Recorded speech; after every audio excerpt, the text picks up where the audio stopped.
Alam niyo ba, may tinatawag tayong National Mangrove Map ng 2023?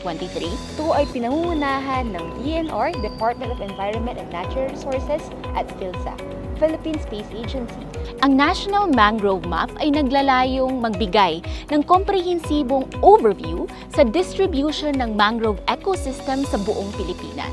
At kailangan namin ng tulong nyo para masigurado na tama at comprehensive ang mga nakolektang datos. I-set up na natin ang app para makapagsimula na tayo mag-validate.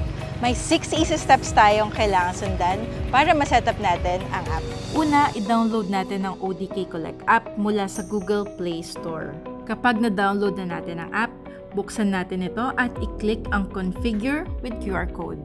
Pagkatapos nito ay i-scan natin ang QR code na makikita sa ating manual. I-click naman natin ngayon ang yellow icon na nasa upper right corner ng app.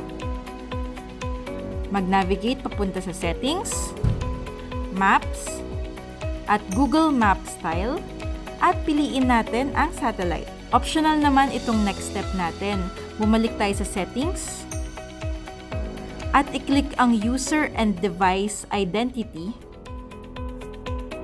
Form Metadata, at iset natin ang ating email address. Matapos maset ang map style at email address nyo, bumalik tayo sa home screen ng app at i-click natin ang Start New Form. I-click ulit natin ang 2023 Mangrove Map Validation Form at pwede na tayong mag-gather ng data. Sagutan lamang ang mga katanungan na inihanda namin para sa inyo at sa dulo ay i-click natin ang Send. Dapat, by June 2024, tapos na ang pag-validate ng Mangrove Map 2023. Kung may mga questions or clarifications kayo, pwede nyo kontakin ang DNR Geospatial Database Office at ang Philippine Space Agency sa mga sumusunod na contact information. Tandaan, mahalaga ang input nating lahat para magkaroon tayo ng isang accurate at field-validated mangrove map.